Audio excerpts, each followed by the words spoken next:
Hello friends, Radhe Radhe. આજે આપણે બનાવવાના છીએ એકદમ હેલ્ધી, ટેસ્ટી અને એનર્જીથી ભરપૂર ઘઉંના લોટ અને સત્તુના લોટથી બનતી હેલ્ધી પૌષ્ટિક સુખડી, જે ખાવામાં ખૂબ જ સ્વાદિષ્ટ અને શરીરને ખૂબ જ તાકાત પણ આપે છે. તો ચાલો બનાવીએ આ ઝટપટ બનતી પૌષ્ટિક સુખડી. તો ચાલો રેસીપી સ્ટાર્ટ કરીએ. સૌપ્રથમ આપણે એક કઢાઈ લઈ લઈએ. કઢાઈની અંદર 1 વાટકી ગરમ ઘીના માપથી આપણે 2 ચમચી જેવું ઘી એડ કરી લઈએ. હવે થોડા ડ્રાયફ્રૂટ લઈ લઈએ. થોડા કાજુ નાખીએ, બદામ, 1 ચમચી મગજતરીના બીજ, 2 ચમચી સફેદ તલ. હવે સરસ રીતે મિક્સ કરી લઈએ ડ્રાયફ્રૂટને અને 2 થી 3 મિનિટ માટે ધીમા ગેસ ઉપર ડ્રાયફ્રૂટને શેકી દઈએ. ડ્રાયફ્રૂટ શેકવાથી આપણો જે ફ્લેવર છે એ ખૂબ જ સરસ આવે છે અને 2 થી 3 મિનિટ માટે જ આપણે શેકીશું. જો વધારે ઓવરકુક કરીશું તો જે આપણા ડ્રાયફ્રૂટ છે એમાંથી થોડો બળવાનો સ્વાદ આવશે. હવે આપણા ડ્રાયફ્રૂટ છે એ શેકાઈ ગયા છે. હવે આપણે એક પ્લેટમાં કાઢી લઈએ. હવે આવી રીતે પ્લેટમાં કાઢી લીધા છે. હવે થોડી વાર માટે ઠંડુ થવા દઈએ. ત્યાં સુધી આપણે એક મિક્સર જાર લઈ લઈએ અને સત્તુનો લોટ તૈયાર કરીએ. મેં શેકેલા ચણા લીધા છે અડધી વાટકી. હવે એમાં એડ કરીને મિક્સરની મદદથી આપણે સરસ એક પાવડર બનાવી દઈએ. આવી રીતે આપણે જે ચણા લીધા હતા શેકેલા, એનો આવી રીતે પાવડર કરી લીધો છે અને આપણો જે સત્તુનો લોટ પણ તૈયાર થઈ ગયો છે. હવે આપણે એ જ મિક્સર જાર લઈ લઈએ અને એની અંદર જે ડ્રાયફ્રૂટ શેકેલા છે એ ઠંડા થઈ ગયા છે. હવે આપણે એને બી ગ્રાઇન્ડ કરી લઈએ.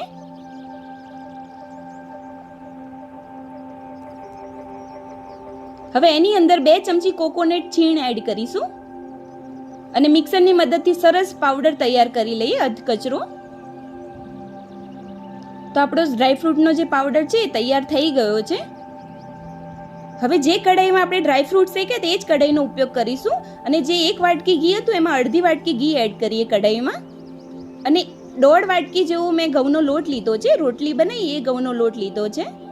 હવે એને એડ કરી લઈએ અને સરસ રીતે ઘીમાં શેકી દઈએ થોડી વાર માટે. ગેસનો ફ્લેમ આપણે ધીમો જ રાખીશું જેથી આપણો જે લોટ છે એ બળી ના જાય.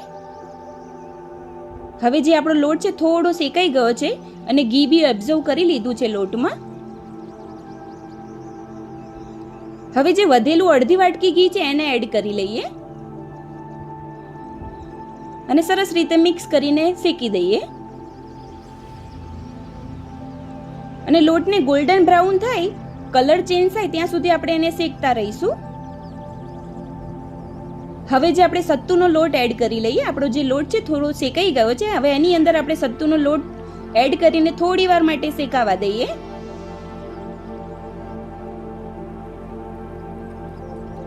સત્તુનો લોટ 2 થી 3 મિનિટ માટે જ આપણે શેકાવા દઈશું. એને ધીમે ધીમે હલાવતા રહેવાનું છે જેથી આપણો લોટ કઢાઈમાં ચોંટી ના જાય. હવે જે આપણો સત્તુનો લોટ છે એ પણ પ્રોપર રીતે શેકાઈ ગયો છે. હવે એની અંદર ડ્રાયફ્રૂટ પાવડર નાખી દઈએ. આ ડ્રાયફ્રૂટ પાવડર નાખવાથી આપણી સુખડીમાં જે ટેસ્ટ છે એ ખૂબ જ સરસ આવે છે અને ફ્લેવર પણ સારો લાગે છે.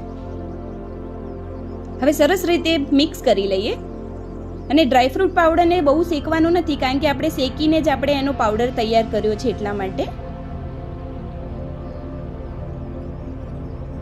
એને ધીમા ગેસ ઉપર શેકાવા જ દઈએ જેથી કલર ચેન્જ ના થાય આપણા લોટનો. ત્યાં સુધી આપણે એને શેકાવા દેવાનો છે અને આ લોટ શેકતા 10 થી 12 મિનિટ જેવું થશે.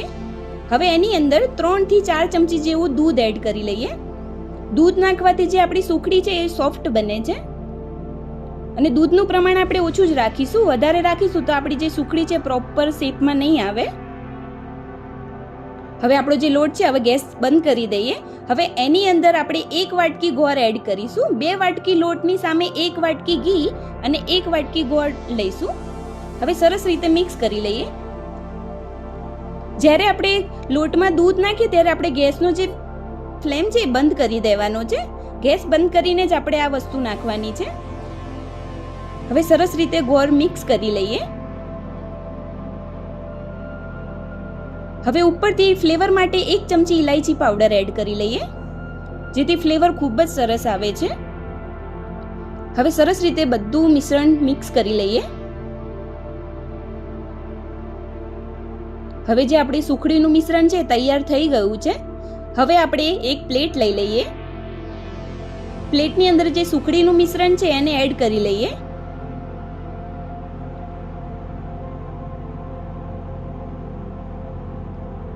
અને આવી રીતે તવેથાની મદદથી સરસ રીતે સેટ કરી લઈશું ડીશમાં. થોડું સેટ થઈ જાય પછી આપણે એક વાટકી લઈ લઈએ. વાટકીની પાછળ ઘી લગાવીને આવી રીતે પ્રોપર ડીશમાં સેટ કરીને દબાવીને સેટ કરી લઈશું. હવે ઉપરથી ગાર્નિશ માટે થોડી ખસખસ એડ કરી લઈએ.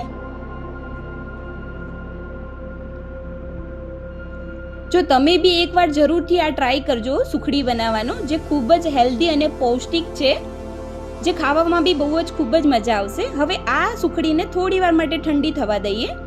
હવે જે આપણી સુખડી છે ઠંડી થઈ ગઈ છે. હવે એને મનગમતા ચપ્પુની મદદથી આપણે પીસ પાડી લઈશું.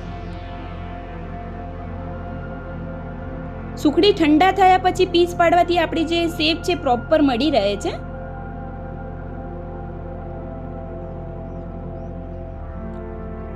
હવે તવેથાની મદદથી આપણે સુખડીનો પીસ ચેક કરી લઈએ તો પ્રોપર આપણી હેલ્ધી અને પૌષ્ટિક સુખડી તૈયાર છે.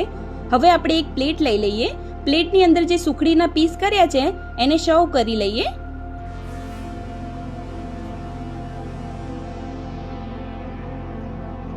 આ સુખડી નાના બાળકોથી લઈને મોટા લોકોને ખૂબ જ પસંદ આવશે. તો તમે બી જરૂરથી એકવાર ટ્રાય કરજો આ રેસીપીથી.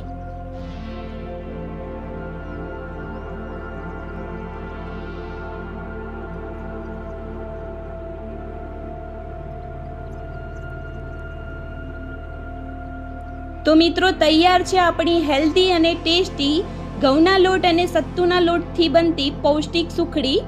આ સુખડી ખાવામાં ખૂબ જ સ્વાદિષ્ટ બને છે અને એકદમ સોફ્ટ તૈયાર થશે. તો આપણી જે સુખડી છે પ્રોપર રીતે સોફ્ટ થઈ ગઈ છે. તો મિત્રો તમને આ હેલ્ધી સુખડીનો વિડીયો ગમ્યો હોય તો વિડીયોને લાઈક કરજો, શેર કરજો અને મારી ચેનલને સબસ્ક્રાઇબ કરજો. અને હા, કમેન્ટ કરવાનું ભૂલતા નહીં. ફરી મળીશું એક નવી રેસીપી કન્ટેન્ટ સાથે. રાધે રાધે.